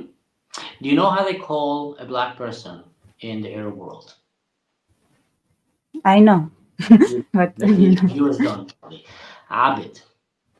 And the word abid is slave. And when you say that now to a lot of Arabs, many of them will try to, no, it's a word of respect because they're saying that he's Abdullah. No, that's Abdullah. mm-hmm. Abdullah is Abdullah. Ovadia. Oved Adonai. Eved Adonai. Abid is Eved. It's literally a slave. And it's not coincidence that you chose to call Abid only to black people of Africa, which was predominantly where they brought most of the slaves to the Middle East. So don't try to bullshit us. So yes, slavery is a big thing there. The culture around it is a big thing, and it's a big problem that is being ignored by the West. All right, Philip Daniel is saying, want to correct what I think I heard Mansour say in an interview. Druze genetic cluster with Maronites, not Turks. Ashkenazim cluster with Maltese. Okay, thank you, Daniel. I think he's referring to the fact that, if you do a genetic test, many Druze, you'll find them originating from the mountains of Turkey. That doesn't mean that they are part of the Turks. They were there, and then they did a lot of research about. They were very close to the Jewish tribe that was living there, and then these Jews went to Europe, became Ashkenaz, and the Druze went down to Egypt to try. So there was similarities to that. So maybe he's referring to that. He might be right. I'm not saying that they are Ottomans. I'm talking geographically from that area.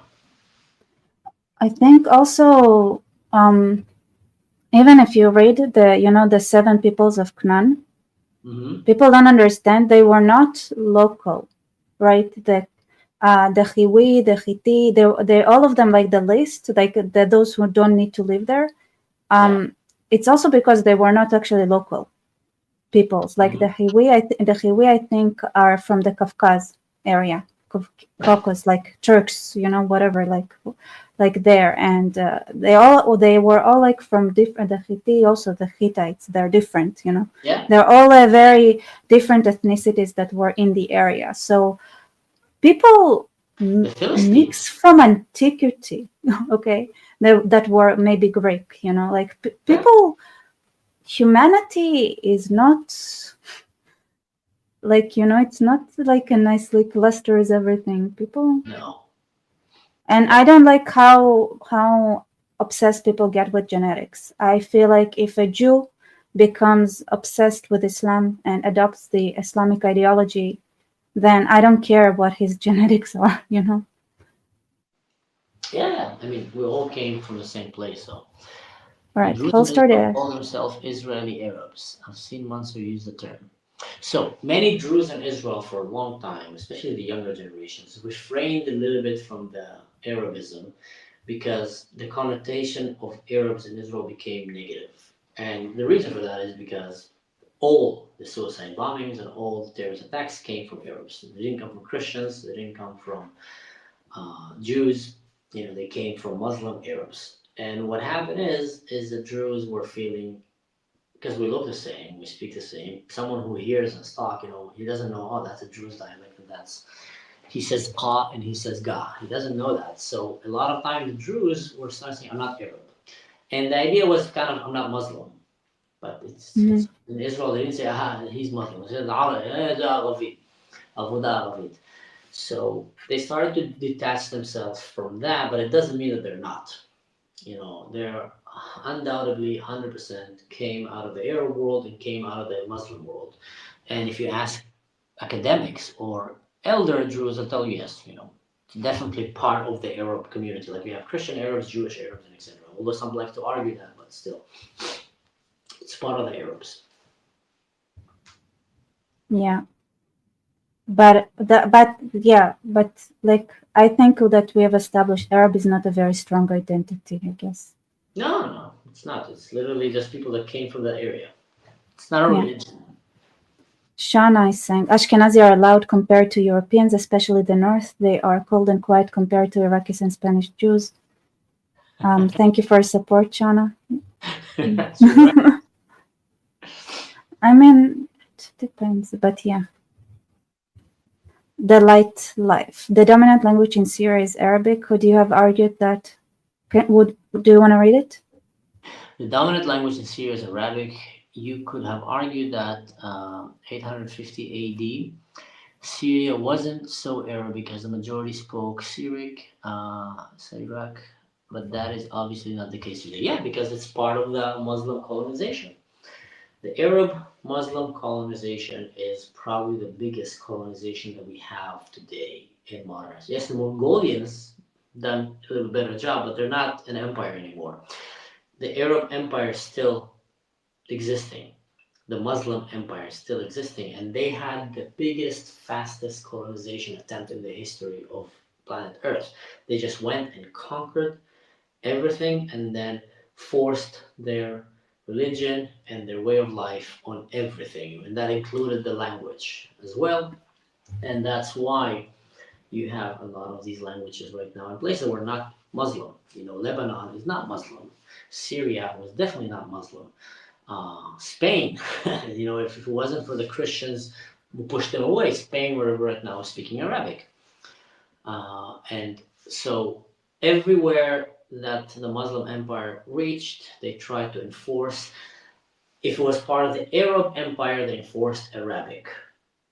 But let's say many places, like Iran, for example, they conquered it and then they forced them to convert, and then they basically kept their own language, which was a Mm-mm. very rich culture, and it was very hard It to. wasn't. It's not the truth.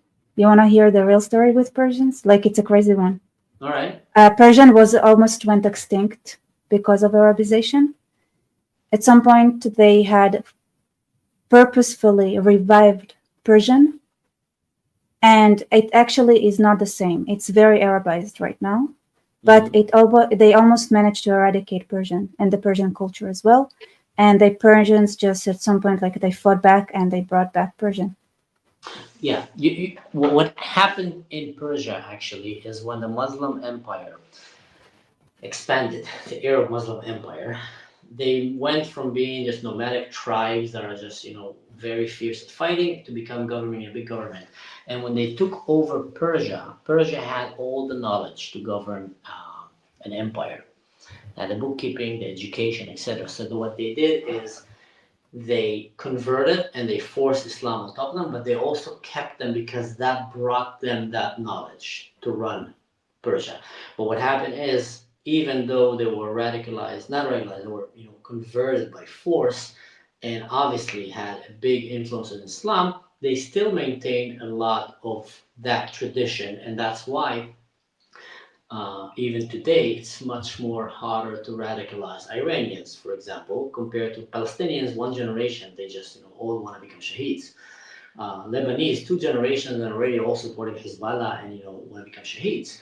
In Iran, it's been generations, and there's still a lot of people that are resisting because there was much more emphasis on education and critical thinking. If you ask every Iranian, he will tell you that as well.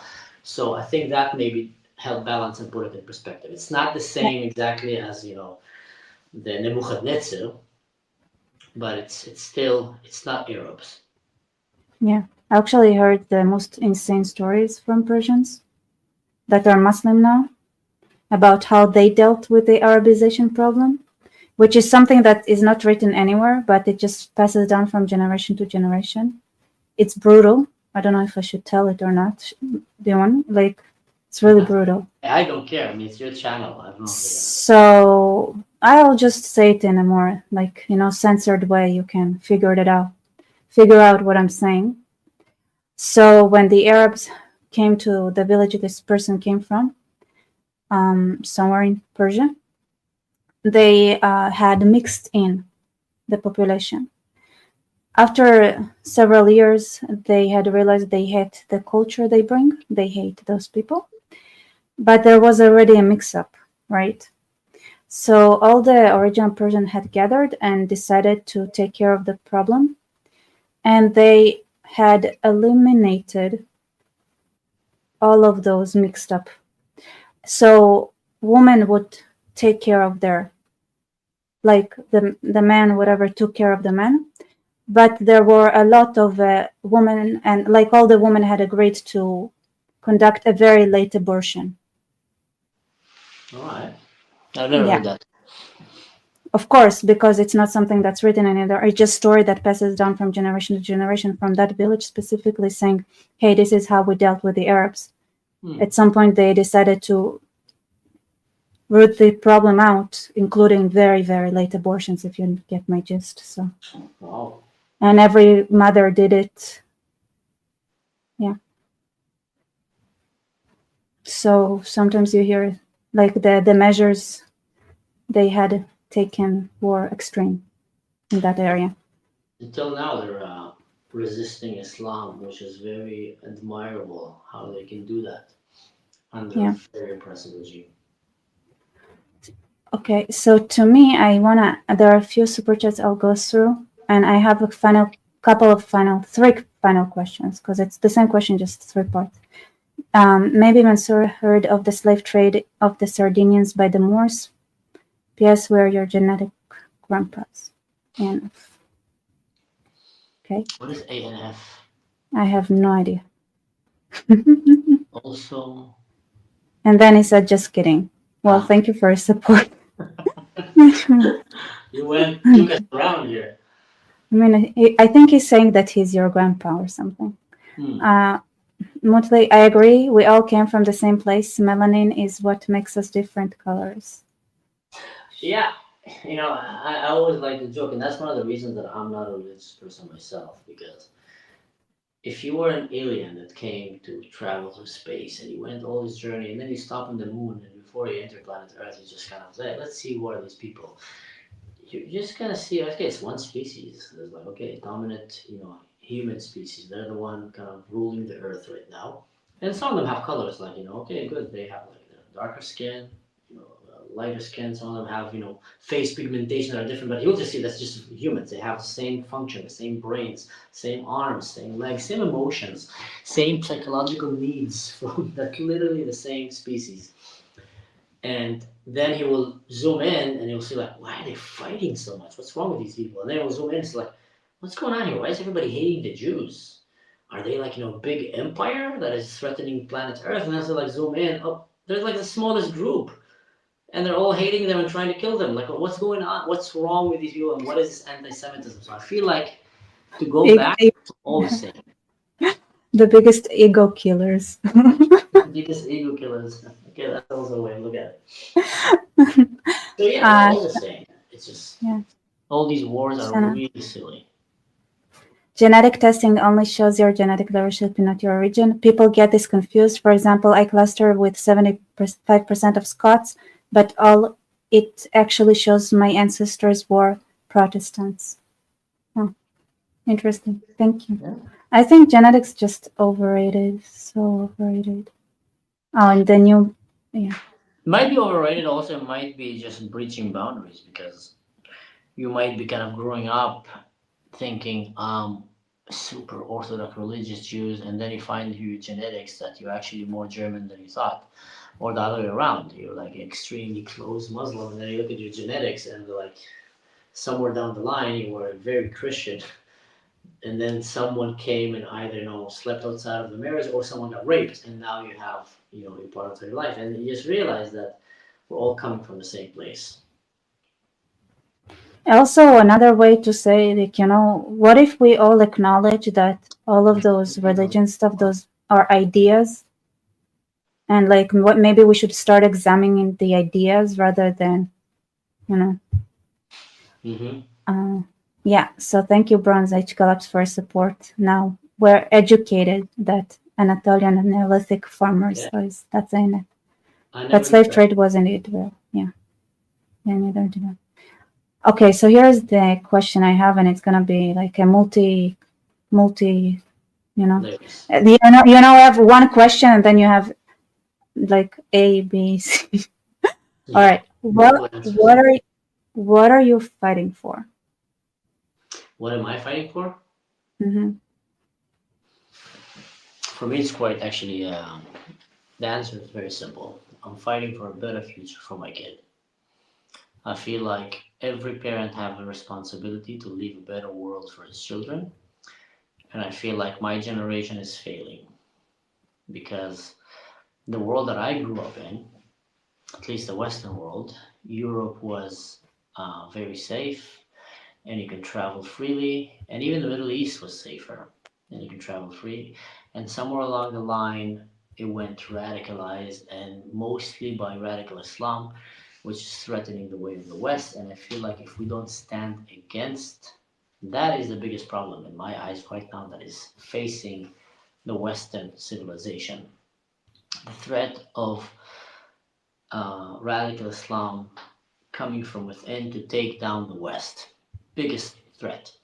So for me is to help the West to wake up and realize what they have and how good it is that they have it, and to realize that if they don't do something about it, their children will not have the same thing that they had. And I just literally look at my kid and I think, what kind of world I want him to live. And if he would live in a world that is way less safer and tolerant and accepting of anything, then I failed. That's how I feel. So my guess is that you care about Europe. This is where you are now. Israel, you care about the West. Israel, the West. Yeah. You would describe it as the West in general. Yeah, I describe it as the West. What is that? How about the Middle East? I think the Middle East, outside of Israel, that is the only democracy in the Middle East, they should take care of their own issues before they come and try to integrate with the West. Because I feel that the way, it's just a clash of civilization. Mm-hmm. The way that women are treated in Muslim countries in the Middle East, the way that our black people are treated, gay people, minorities, is just insane. It's insane. Like you'll be gone to jail in the Western hemisphere if you would treat women like it's treated in average Muslim country or gay people. So they should deal with their own issues and fix their own way of life, or keep it as they are. If they want to keep their Sharia law and their rules and their oppressing, and they're just going to go backwards. Science is not going to flourish, and art is not going to flourish from there.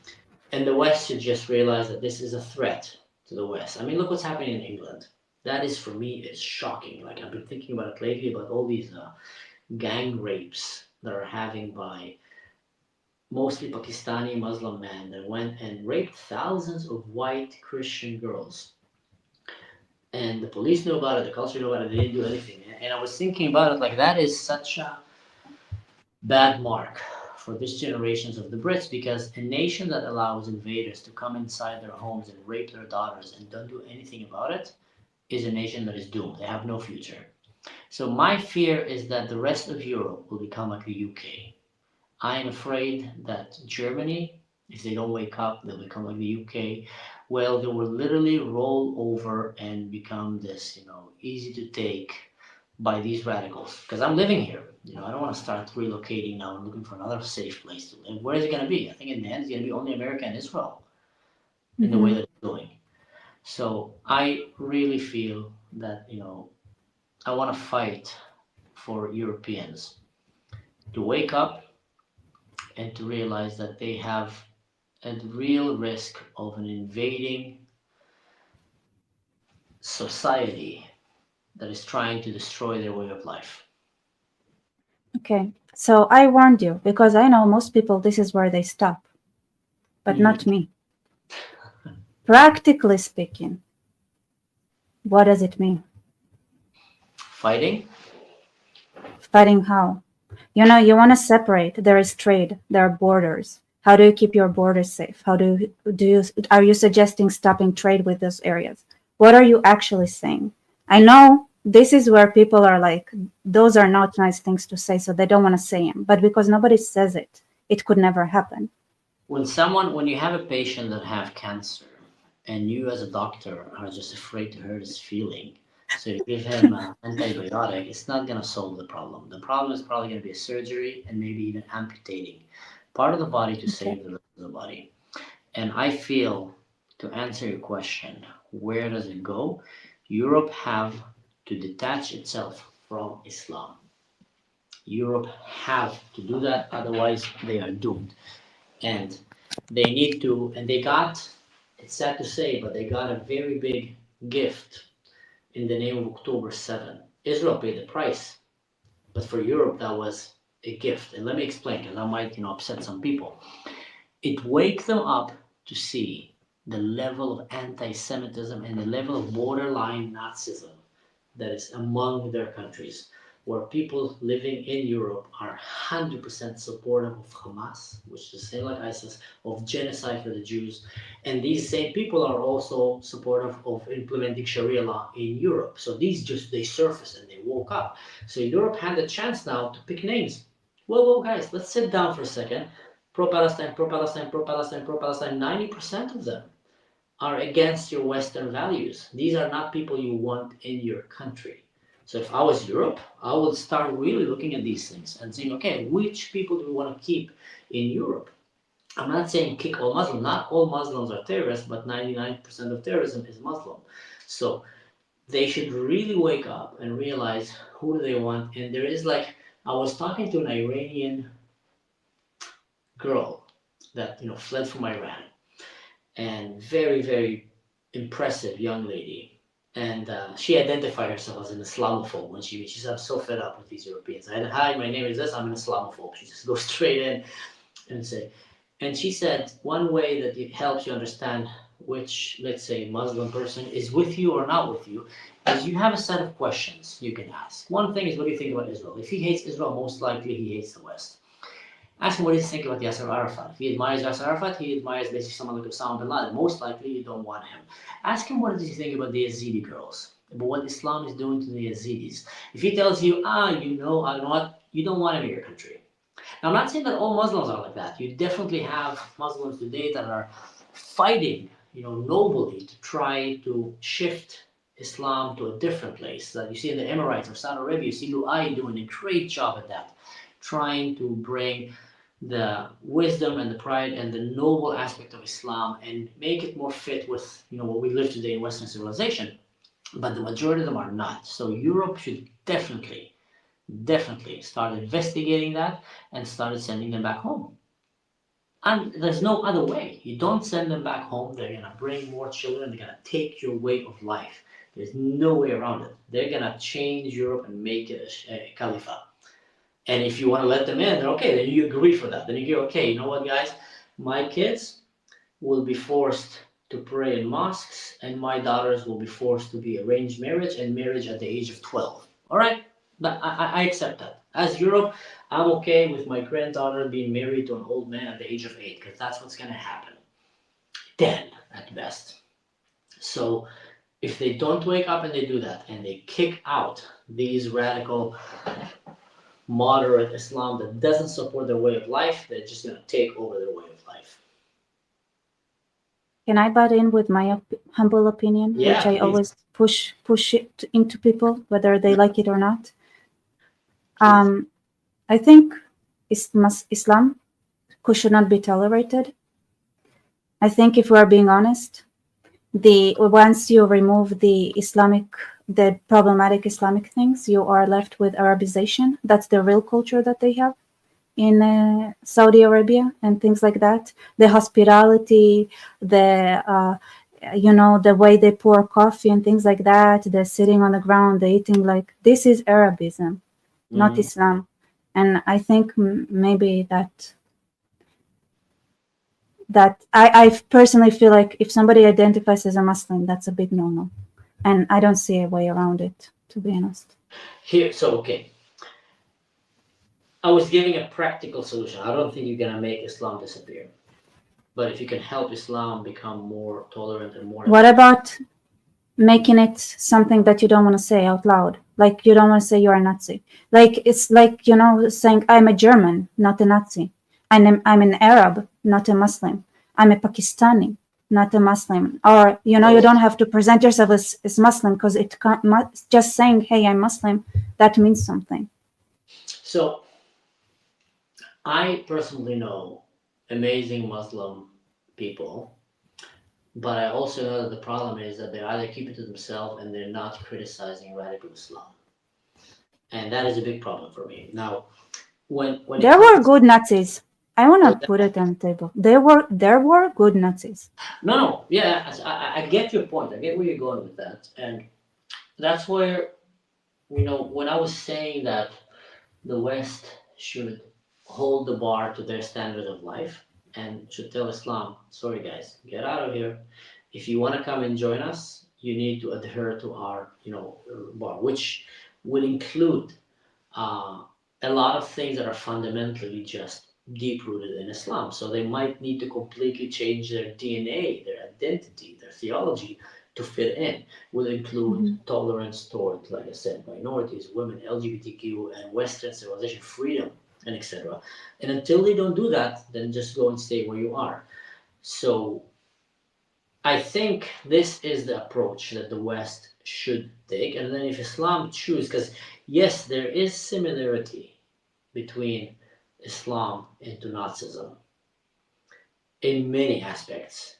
And I feel like in October 7, the fact that many Muslims did not speak out against very Nazi-like ideas that came under Islam, the genocide of the Jews, the supporting of the raping of women and burning babies, things that are just literally documented and happened.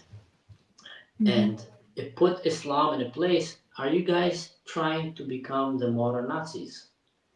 Is that where you guys are aiming for? So I feel like I would have loved to see more pushback by Islam saying, whoa, we're not like that. Hamas is bad, is evil, what they did. And there were, but not enough. So I think you just need to let them go and deal with their crap, fix their crap, and then if they ever are ready to come join the West, welcome guys. If not, not. But to hope that they will disappear, it's just not gonna happen. All right, now I'm gonna be judgmental. Aren't you being naive to think that they can actually fix themselves? I don't think. I think that's not my problem. I don't care. I don't care if they okay, so you don't care. You just want to. What I don't care is it's not my problem. If you want to beat up your wife, if you want to go and spit on women in the street, if you want to go and this, that is terrible. But I'm not here to fix you. Go do it somewhere else. If you do it in my country, you should be in jail. If you do it in my country, you should be outcast. You should be kicked out of here. That's what I think. So to think like hope that let's send them away so they can fix themselves and then come back. If they fix themselves, great. If they don't, that's on them. We should not try to fix them. So to your point, I don't think that's naive. I think that's just a survival thing. We have our way of life. We want to live like this. You want to come here. When my relative from Syria fled Syria and came to Germany, and they fled Syria because ISIS, the government, and the Nusra, and the new government, they all wanted to kill them. I met them in Berlin for the first time, two cousins and one wife of one of these cousins.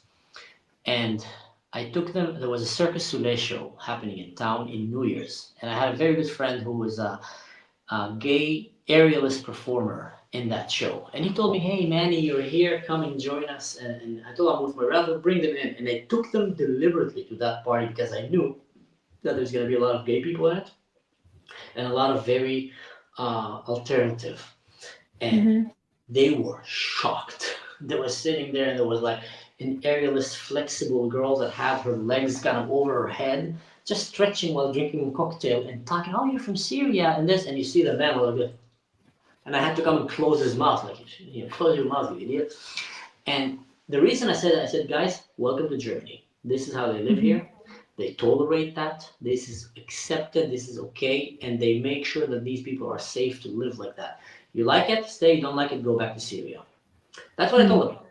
And to my joy, my relatives have completely integrated with German society. They respect it. They have no problem with the culture. They keep their Druze identity, but they completely integrate it. So I feel like this is the way that it should be. And if they don't want to completely integrate it with the same values, go back to where you came from. Okay, but Druze are different than Muslims in a sense that the relationship they can have with the environment is very different, isn't it? Like, do you really believe a person who identifies as Muslim, isn't it just like a ticking time bomb if they're allowed to be in the West? I get it, if they're in their countries, like, let them rot, but in the West? I think there's definitely the aspect of the Quran being a very violent religion, inciting, and it's very easy to get radicalized. So that comes to your point of a ticking bomb. That is a serious thing. It's very hard to know which one of your Muslim friends is one day going to change and decide to go Allahu Akbar on everybody. And that's, oh, he was a doctor. You know, the guy in New Orleans, people said that he was such a peaceful guy. Yeah, that's a problem. They can just, the moment they have, in Christianity, you have come to Jesus moment. Yeah. He was living a very, secular life, and then he had a come to Jesus moment, and then he became a good father, a good parent, a good husband, and he stopped alcohol, he stopped adultery, etc. When you have in Islam, a lot of times, they come to Muhammad moment, a lot of times actually he decided to become a suicide bomber. So that is, yes, that is a challenge, that is a problem with Islam, and that makes it very hard for Christianity or Western civilizations to live next to it. But that is on Islam to fix that, you know. But if that's in Germany, that becomes your problem. Unlike when you throw them in whatever, where, and you put like a fence around them and just say, hey, just do whatever you want to each other. That's a different situation. Yeah, but you can argue it also that if, let's say, you have people that believe in aliens, you have people that believe in all kind of weird stuff, and also these people can one day just flip and go, on a shooting rampage or I don't know what. So I don't think that you should tell, hey, you're not allowed to believe in Islam, or hey, you're not. I think you should just really be a law-abiding citizen that adapt to the society that you're living in, and not try to do a lot of things that are very inherited in Islam, which is forced conversion and promote Sharia law. So these kind of Muslims you don't want in your country. You just don't want, because they're going to try to force on you a very radical ideology and take over your country. So that's just definitely suicidal to want to keep them in your society. But if someone is just, okay, that's my faith, I'm not going to try to convert you. That's how I believe. I believe in this. I pray like this. That's completely fine. You have a lot of people with different faiths or voids and lack of faith. That's completely fine. That's part of whatever you choose to do in your mind, in your bedroom. That's up to you. Just don't force it on others.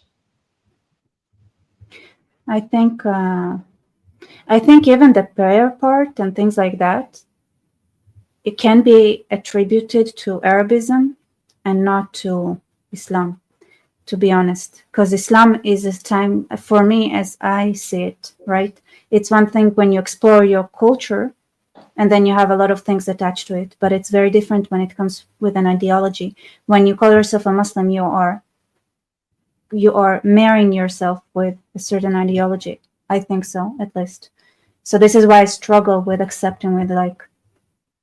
First of all, I really respect how you stand on your opinion, and I think, it's admirable that you have an opinion and you're backing it up with an intellectual argument, which makes sense.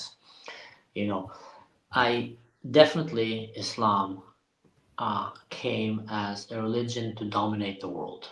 Definitely. And that is for me problematic. I don't want to be dominated by a Muslim religion. So Islam needs to either stick to themselves and just do whatever they want among themselves. Whoever wants to be in that club, let them be and play their own rules where they are, or they need to completely reshape their way of life, either abandon it completely, okay, up to them, or reshape it to a way that is not the way that it is today, which is want to dominate the world and change the world. So, in some Isn't aspects, it what the Druze did, in some sense? yeah, it's kind of what the Druze did. Very true. The Druze basically came out of Islam and came and said, we don't have the need to force our religion on others. The exact opposite. We want to tolerate them. And we're still gonna pray in similar ways. They have similar holidays in some aspects. So yeah, that's a great example. So I think Islam, if they want to fit in modern society, they should follow suit with what the Druze did. Yeah, Change. and adopt a new name as well, yeah, on the go already. Just say you're part of Islam now, like, They can call themselves whatever they want. They just need to stop trying to colonize the world and genocide whoever doesn't agree Right. with it. That is a big, big no-no. Interesting. Awesome. Yeah, it's okay. Awesome. Let me Good go point, through bro. just a couple of super chat. Thank you so much, everybody, for supporting us. Shauna, here, want to read it? The elites of Britain hate their people. They are racist as they ever were. They simply flipped the skin tone. There were social workers who attended the weddings of a 14-year-old groomed girl. These elites need to, and either it's end of the message or it was censored. Yeah, there's, you cannot pretend that there's no evil forces at play in the UK. Like I said, a society that allows invaders to enter their country and then rape their daughters and then stand and defend the rapists and try to hide it and oppress the victims, this society have no future. They've literally doomed themselves. They're not willing to fight for their country and they're not willing to defend the most innocent thing in their society, which is their children, their daughters. And there's just pure evil forces at play. I can't see any other way. I was literally sitting with myself and thinking so much about it. If your father and your daughter was gang raped deliberately because she's a Muslim. Like, my father would flip. I don't think he would care about any consequences. Like, it's just insane. And the police officers who heard that, if you're a police officer, how did they morally go so bankrupt? You just heard that there's a girl that doesn't matter the color of her skin, that he got raped by a bunch of men because she is white, because she is Christian, and they did it in the most humiliating way. There's also reports where they're shouting at them, telling them, you are not like our women, you are all sluts, and etc., etc. And then the police hide that.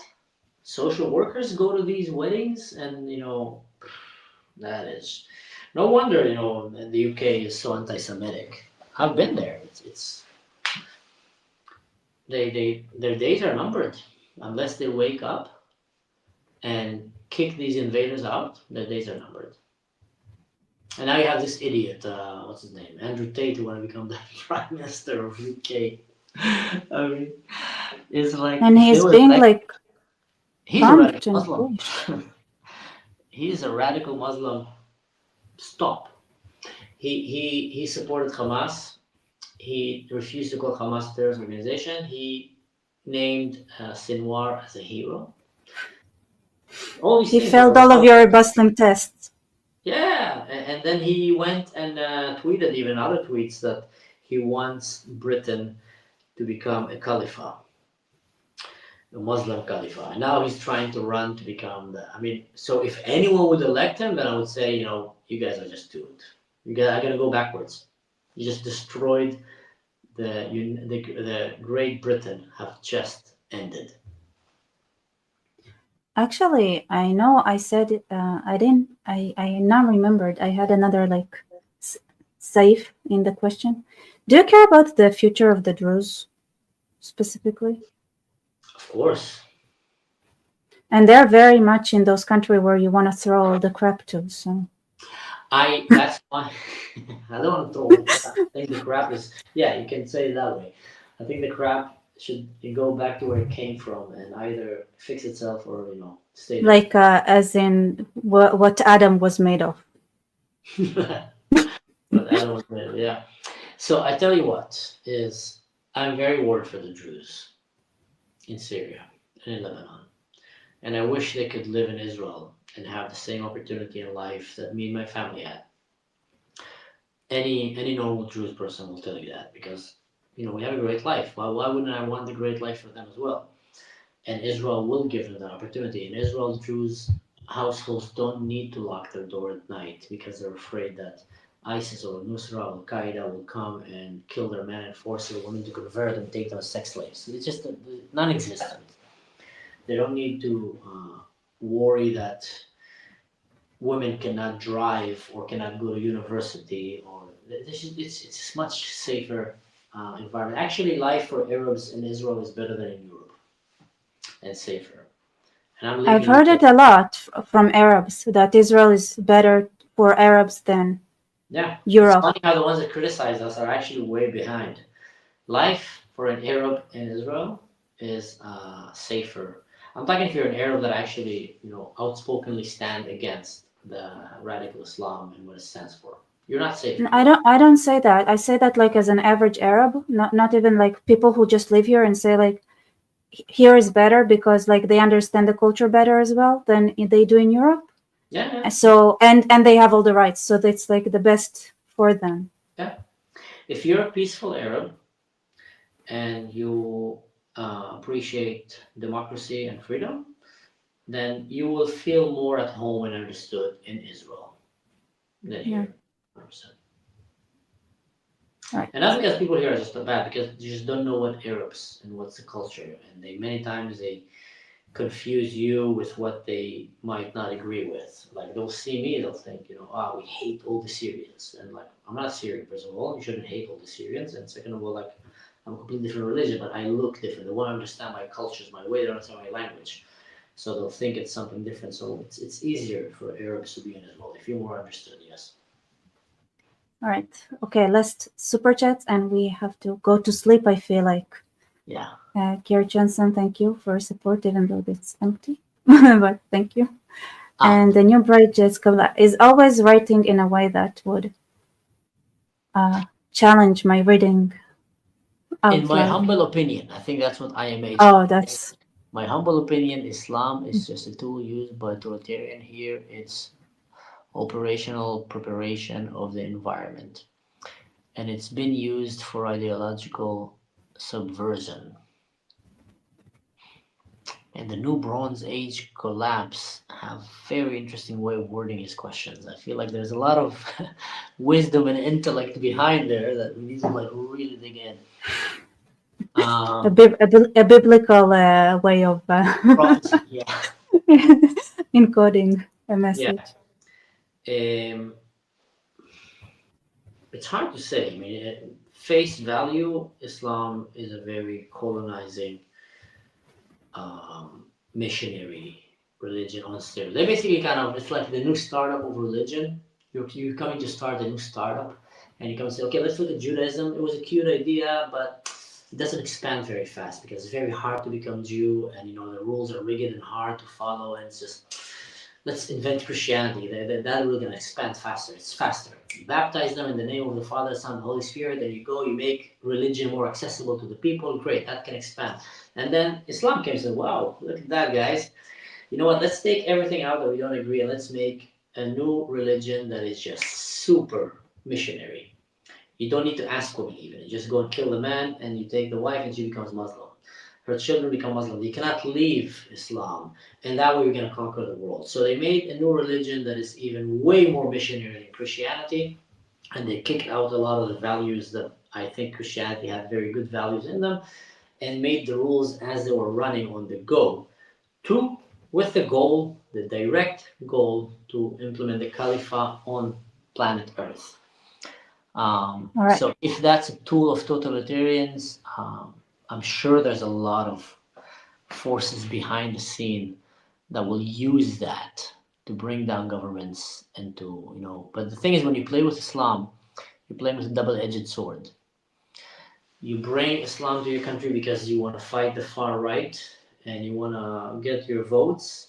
You might get your votes, but then they're going to take over your country and they're going to throw you out of rooftops. So it's a double-edged sword. That's what happened, with Iran, for example, where the left went, same bed with Islam because they wanted, and then when they got to power, they started killing each other. Who killed who? Obviously, Islam killed the left. So, yeah. Yeah. And Arabism is Hegelian dialectical Volkish. Where does these thoughts come from? I thank you for your support and challenge, and it's every super chat from the New Bronze Age collapse is an opportunity to learn something. Arabism is Hegelian dialectical Volkish ideal. I think we need ChatGPT next to us when we're I know, right? Next time. Matley Mansour, you're based. Thank you. That's the message. Thank you for your support. I've learned that expression not long ago by a British friend of mine, actually. He created a new group called Based, and he added me to the group, and I was like, what is that? He says, you're based. Okay, thank you. Amazing. Awesome. Thank you so much, everybody, for being here. Thank you, Mansour, for being here for pretty long. It's almost 2 hours. That's amazing. Wow. Thank you, So, Becca. And I think I just want to say something. In the beginning of the video, we started by me saying I look like I smoke drugs. And the first part of that sentence was cut. The reason is I missed the call because I took my kid to sleep and he put me to sleep. He told me a bedtime story, and then I woke up to read the message from you, and I realized I'm late. So you told me, hey, can we do it still? I said, yes, absolutely. I jumped out of bed. I came here, and then I told him my eyes are red because I just woke up. I look like I smoked weed. But the video started with, I look like I smoked weed. So I wanted to clarify that. Amazing. Awesome. Yes. Thank you so much, Marcel. Good night, everybody. Sorry. Yeah, perfect.